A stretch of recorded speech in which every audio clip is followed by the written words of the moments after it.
Ал ардақты ағайын, бүгінгі біздің сөйлеу жыра бағдарламасының кезекті қонағы Егемен Қазақстан газетінің тілшісі, айтыскер ақын, жазба поэзияда да қалам тербеп жүрген, республикалық байқаулардың бірнеше дүркін жеңімпазы, өзіміздің бауырымыз, жыраулық өнерді де насихаттап жүрген Абзал бауырымыз бүгін біздің құрметті қонағымыз. Абзал, қош келдің. Көп рахмет, қош көрдік. Біздің ортада сені көргенімізге бір қуаныштымыз. Жалпы бұл бағдарламаның ұйымдастырылуы сандық платформадағы жаңа медиа диалог қазақ жыраулық өнері мен түрік ашықтық дәстүрі жобасының аясында ұйымдастырылып отыр.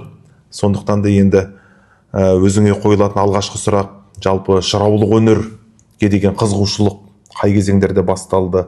Жалпы жыраулық өнер қазақтың саф өнері ғой. Өзіңнің бойыңда, өн бойыңда қалай қалыптасты?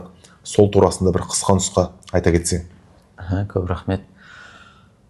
Жыраулық өнер бұл менің өміріме ерте жастан келді деп айта аламын. Мен домбыраны қағып алғаш үйренген сәттен бастап қазақтың әуелі әніне, күйіне қызығып бастадым. Артынша өзімді өлең шығарып үйрене бастаған сәтімде өмірдің арнасы, өнердің арнасы мені айтыс дейтін сахнаға алып шығарды. Ал өзіңіз білесіз, айтыс деген үлкен бір қорды талап ететін өнер. Ол қорды толтыратын ең алдымен бабалар жыры. Осы орайда батырлық жырлармен таныстырған өзімнің ұстаздарымды да айта кеткім келеді. Мен Қарағандыда оқыдым. Қарағандыда Айтбай Жұмағұлов деген айтыскер ақын, ғалым ағамыз бар. Сол кісі алғаш рет осы жыршылық өнерге баптады. Жыраулық деген қате болатын шығар. Үлкен-үлкен толғауларды жаттауға, 5 ғасыр жырлайды кітабының ішіндегі жырларды игеруге септігін тигізді. Ол бірден нәтижесін берді. Енді шамамен қай жаста? Енді бұл мен 7-ші сынып кезінде Доскей Әлімбаевтың Кенесары жырының біраз бөлігін жаттап алдым. Ол көлемді шығарма. 6-шы сыныпта ма тіпті. Сол оқу бойы менің қатарластарымнан оқу бойы алда болуыма бір әсер етті. Сол 7-ші сыныпта Кенесары жырын жаттап алдым. Толықтай деп айта алмаймын енді. Бірақ біраз бөлігін жаттадым. Жақсы. Бірақ 5 ғасыр жырлайдының барлығымен танысып шыққаннан кейін менің айтыстағы қарқыным қатты дамыды. Баспалдақ бірден. Баспалдағым, Бабалар сөзімен, жыраулық өнерімен қанаттанды. Жақсы, рахмет Абзал бауырым. Енді өзіңді жазба поэзияда да байқаймыз, білеміз. Жазба поэзияда толғау жанрының қазіргі поэзияда көрінісі. Мысалы, Светқали Нұржан, ақын ағаларымыз, Темірхан Медетбек, Есенғали Раушан, Жанат апайымыз, Әскербек қызы апайымыздың өлеңдерінде осы толғау жанры байқалады. Кешегі Қазтуғанның, Шалкиіздің, Жиенбеттің сарының. Енді жалпы өзіңнің жазба поэзияңда осы толғау жанрының, кешегі жыраулардың бір алтын өзегі саналатын толғаудың көрінісі де бір сарыны да бар екен білеміз. Жалпы сол жайында айта кетсең, қазіргі өзің қатарлы ақындарда кімді айта аласың осы жыраулық бағытты қолға алып келе жатқан? Қазіргі менің қатарымнан жыраулық бағытта қалам тербеп жүрген ақындар көп деп айта алмаймын. Себебі постмодерндік, метамодерндік бағытта өлең жазып жүрген қаламдастар көп. Ақ өлең деп жатамыз ғой енді жалпы. Ақ өлең. Постмодерндік жалпы жаңашыл ұғымдағы бағыттағы өлеңдер, тек қана ақ өлең деп те айта алмайсың, бірақ мүлде мұнда ақ өлеңді үлкен ағаларымыз да жазды, бірақ онда қазақы ойлау бар тұғын. Ұлықбек Есдәулет те жазды ғой. Ал қазіргі мен поэзиялардан тұшынбайтыным сана басқа, жаңағы мүлде бөлек ұлттың өкілі ретінде жазады. Бұл асылында бір жақсы үдеріс деп ойламаймын. Енді өлең жазатын кезде Есенғали Раушанов күй тартамын деген естелік сөзі бар. Бұл нені білдіреді? Бұл қағазға қазақ болып өлең түсіру, жазу үстеліне қазақ болып отыру дегенді білдіреді. Дәл сол секілді мен де бір сондай шабытты шақтарда күй тыңдап, жырларды қайттан еске түсіріп, сол бір бағзы сарынға оралып отыруды жөн көремін. Жалпы Досманбет аталарымыз, Ақтанберді аталарымыз айтады ғой, кет бұғада билерден кеңес сұрар күн қайда дейді. Сондықтан да өзіңнің осы қасиетті киелі Ұлытау өңіріненсің. Кет бұға бабамызға арналған жалпы толғау жанрында, толғау сарында жазған өлеңіңізді біз оқыдық. Енді сол өлеңді қалың көрерменге, өрелі көрерменге тарту етсең? Ой, рахмет. Кет бұға мен кеңесу. Бұны мен 11-ші сыныпта жазған екем. Арғымағын тайпалтқан, жырласа алты қанат ақбоз ит шайқалтқан. Құланы шайнап өлтірген қағанның құлынын дүниеге күйменен қайтартқан. Уа қарт жырау кет бұға. Астында алтындалған ер тұрман, қасында жарқылдаған ел тұрған. Адырнасын өгіздейін өкіртсе, жебесінен жел тұрған. Көкірегіне шер тұнған. Уа кемеңгер аз баба, кемеңгермен өзіңдей, кеңескелі келдімдір, кереметін айтуға керек еткен елдің бір.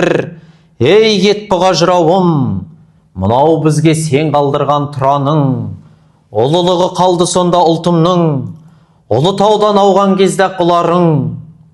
Менің айтпақ ойларым заманымның сөз еді, атқа қонса азаматы алаштың, арқан керіп құлатады өз елі, өртенбей ме өзегі.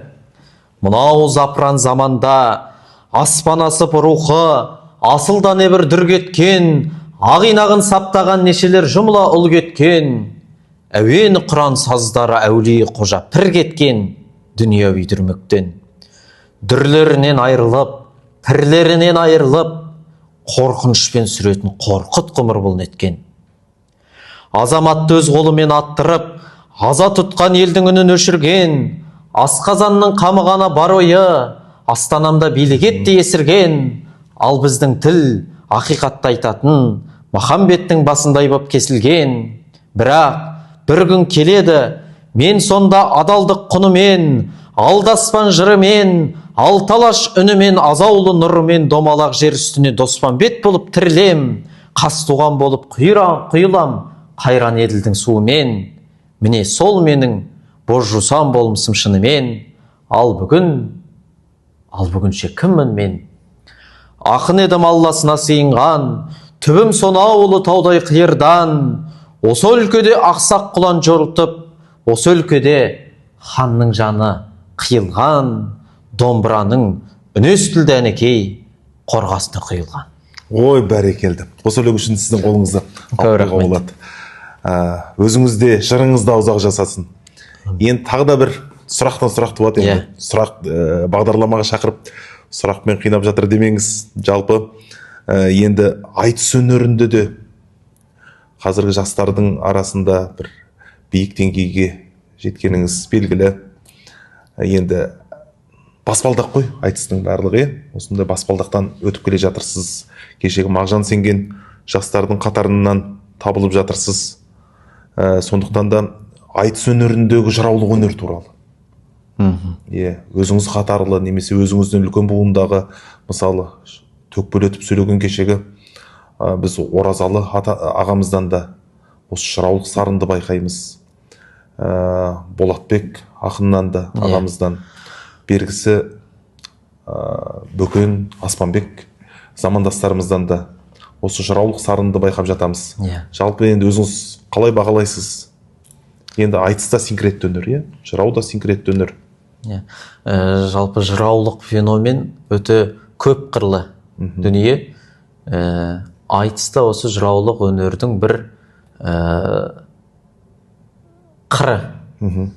Төкпелетіп сөйлеудің барлығы бұл жыраулыққа сай емес. Жыраулықтың ең бір қасиеті бұл парасаттылық, кемеңгерлік деп есептеймін. Бұл ішкі рухы, ал енді сыртқы формасын біздің ақындар жақсы меңгерген. Ол Меліс Қосынбаевтар да, Оразалы Досбосынов, Дәулеткерей ағаларымызда төгілте сөйлеу,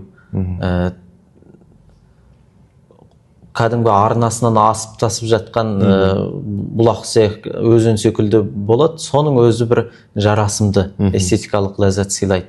Бөкен жігер кейінгі заманда қобызбен шықты. Бұл да бір үлкен көрерменнің ықыласын тудырды. Өйткені халық неге олар қол соғады? Өйткені бұл өз іштерінде бар нәрсе, қайтадан жаңғырған нәрсе. Бұл кешегі қорқыттан қалған үн, иә? Қорқыттан қалған үн, қобызбен кәдімгідей айтыс сахнасына ол бір жаңалық ретінде халық жақсы қабылдады, иә?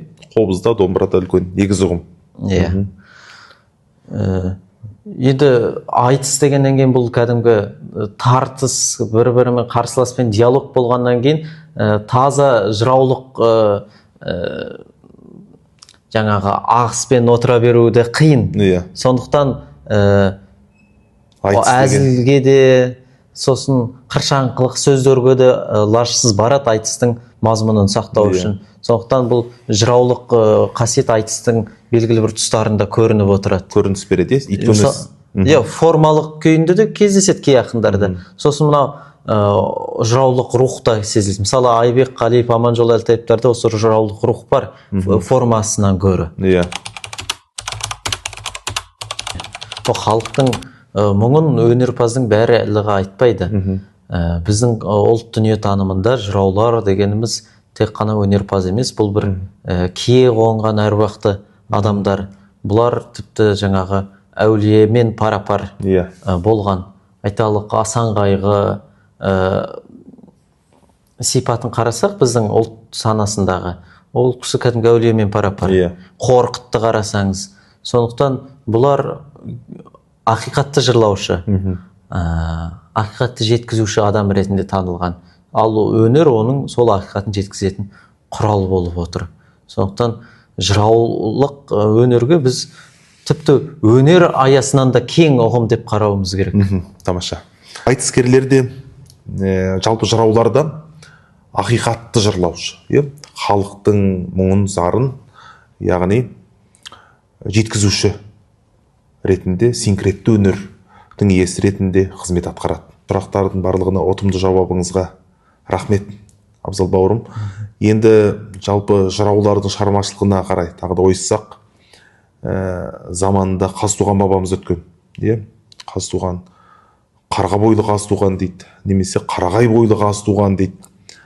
Өзіңнің жалпы Қазтуған жырауда да айтады ғой, бұдырайған екі шекелі бұздай үлкен көбелі, қароным сұлтандайын жүрісті, адырна шай жібек оққа кірісті, сөйлесе сөздің шешені, айдаса қойдың көсемі, қалайлаған Қасторданың сырығы деп айтады. Тамаша сөздер, осының барлығы қазіргі жастардың бойына қалай сіңір аламыз? Кейде мысалы бір қынжылтатын дүние енді көш жүре келе түзелетін шығар. Осындай жыраулардың бұрынғы байырғы сөздерінің қазіргі жастар түсінбей жатады. Осы жайында бір айта кетсеңіз, қалай түсіндіре аламыз қазіргі жастарға? Бұл тек қана жырауларды оқыту емес, тұтас бір әдебиетке деген қызығушылықты қалай оятамыз деген мәселе. Айтатыным, қазақ тілі тек бұл коммуникативті құрал емес. Ең бірінші ата-аналар осыны ұқса керек. Өйткені жастар өзінің қалағанын өзге тілде сұрап алып жүр, байланысты орнатып жүр. Оны қосымша тіл үйреніп қазақ тілін айтып отырмын. Одан қандай пайда болады деген сұрақ бар. Бірақ біздің қазақ қашаннан да бір күндігін емес, 1000 күндігін болашағын ойлаған халық. Ойлай білген. Ал тіл сол болашаққа апаратын және жарқын болашаққа апаратын кодтардан тұрады. Анықтап ашықтап айтқан кезде қазақ деген бір арғы бергі дүниесінің құпиясын өзінің тіліне сақтаған. Енді ақыры бұл өмір жалған екен қазақта. Біз мәңгі дүниені ойлаған халық болғаннан кейін сол бір о жақтағы да бақытты ғұмырдың кілттері осы қазақ тілінде бар. Сондықтан сен ұлтыңның Қазақстанның азаматы болғаның үшін ғана қазақша сөйле деп айтпауымыз керек. Ол жырауларды оқы демеуіміз керек. Сен кәдімгі екі дүниелік кемел адам болу үшін, парасатты адам, толық адам болу үшін қазақ тілін оқу керек. Мысалы, терең зерттеп білу керек. Өйткені Абай айтады ғой, дүниені ұстап тұрған 3 тұғыр бар деп. Пайғамбар, әулие, хакімдер деп. Ал пайғамбардың сөзі бар, менен кейін ақындар келеді деп. Мен ойлаймын, сол хакімдерден кейін ақындар ма деп. Бұның барлығы бір жалғасып жатқан тізбек. Сонда бір үлкен бір ақиқатты жеткізіп отырған бұлар жаңағы қалай айтсақ екен, бір трансформаторлар бізге лайықтап беріп отырған. Енді сол ақындарды түсінгеннен кейін сен хакімдерді ұға бастайсың. Хакімдерді ұққаннан кейін жаңағы әулиелердің, пайғамбарлардың сырын ұғасың. Сөйтіп ақылға сыймаса ол Алла дейді, ақылдан тыс нәрселерге қарай қадам басады. Біздің халық сондай биікке жеткен, сондықтан ақындардың қашанда қадірлеген. Жырауларды оқытқан кезде осы бір нәрсені ойға алуымыз керек. Бұл жалған ұран үшін, пафос үшін емес, кәдімгідей қажеттілігін осы орайда оққызу керек. Мысалы, жыраулар үлкен бір жанкешті адамдар. Олар өздерін халқынан әрдайым төмен ұстаған. Халыққа қызмет, хаққа қызмет деп ұққан. Оны не үшін халыққа қызмет қыласың? Өйткені ол Абай айтады ғой, мен сүйгенді сүйді деп ең сүйсін дейді. Көптің қамына өлді Тәңір ойлаған. Сонда үлкен бір мұнда бір хикмет бар. Жырауларда осы бір құпия сырлар бар, соны оқып меңгеру керек. Жақсы, рахмет Абзал бауырым. Жалпы Абзал бауырым, рахмет тұшымды жауаптарыңызға. Енді жалпы зерттеушілер айтады, жыраулардың қызметі, басты қызметі хандық дәуір әдебиеті кезеңінде аяқталған дейді. Одан синкреттіліктері жалғасты дейді. Жалпы сіздің ойыңызша жыраулардың басты қызметі ақындық па деген сұрақ бар. Жыраулар көбінесе хан қасынан табылды дейді. Ол кезде билер институты болды, жыраулық институт болды. Билерден қарағанда, бірақ жыраулар ханның жанында көбірек жүрді. Оны біз әдебиеттен оқимыз. Бірақ билерде жүрді. Оған ешқандай дауымыз жоқ. Бірақ мысалы Есім хан қатаған қырғыны болатын кезде жанына марғасқаны алып барады.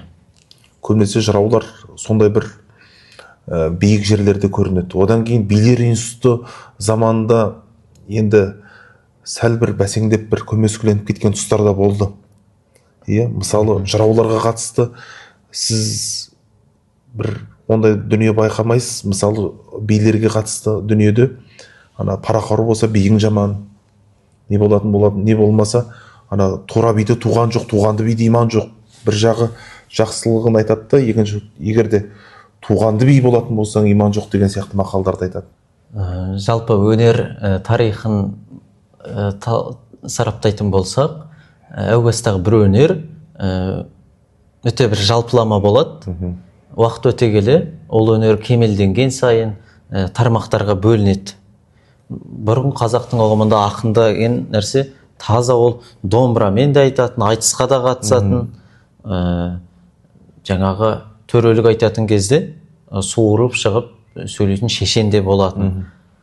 Ал қазір ақын дегенімізде ұғым көп. Ол айтыс ақыны ма, жазба ақыны ма деген секілді. Дәл сол секілді бір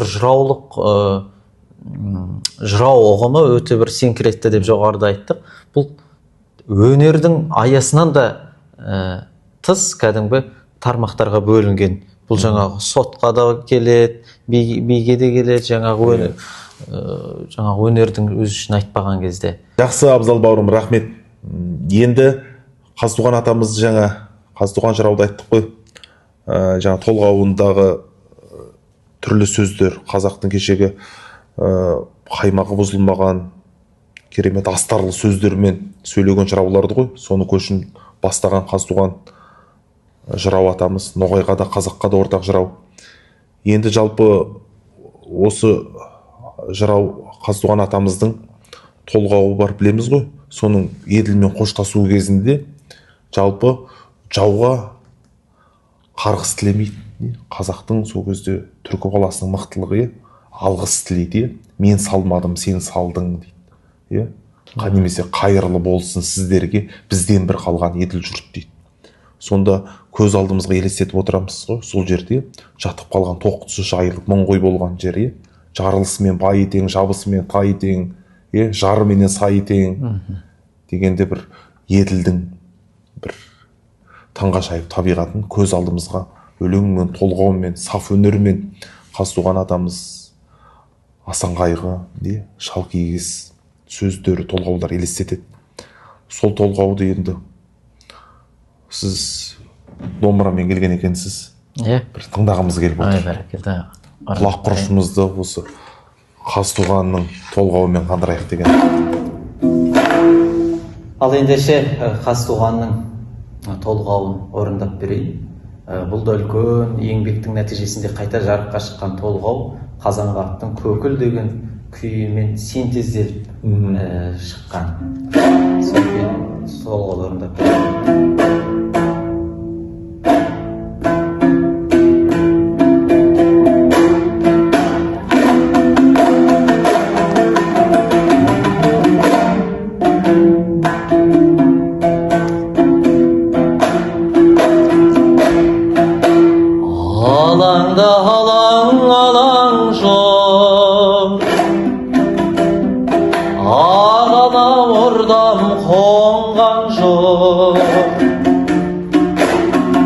Атамыз біздің сүйеніш күйеуде болып барған жұрт. Анамыз біздің боз туған келінде болып түскен жұрт. Қайранда менің еділім, қайранда менің еділім.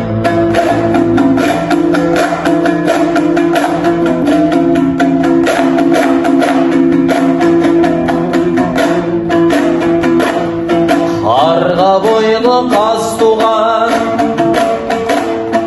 қарға бойлы Қазтуған, батырда болып туған жұрт. Кіндігімдай кескен жұрт, кірі қоңымдай жуған жұрт. Қарағай садақ болдырып, қалшаным тоқай толтырып, жанға да сақтау болған жұрт. Қайранда менің еділім, қайранда менің еділім.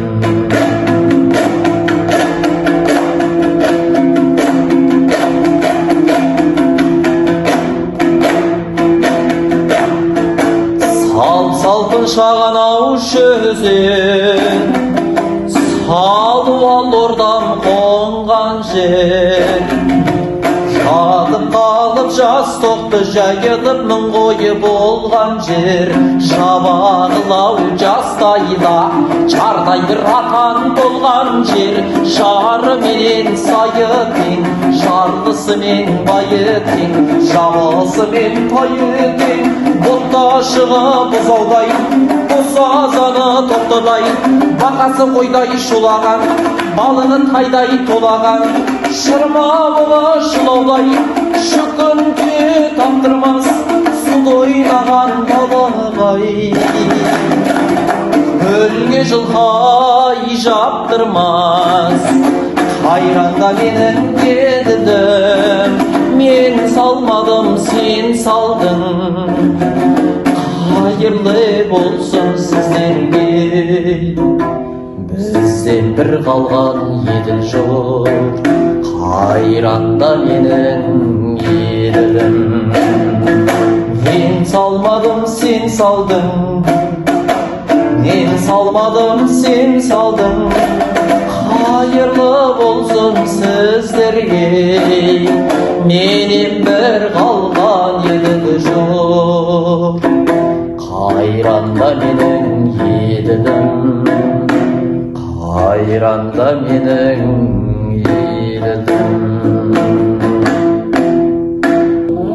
Рахмет, Абзал бауырым, бізге кешегі Қазтуғанның ішкі мұңын, туған жерге деген сағынышын, қия алмай кетіп бара жатқан кезін еске түсірдіңіз.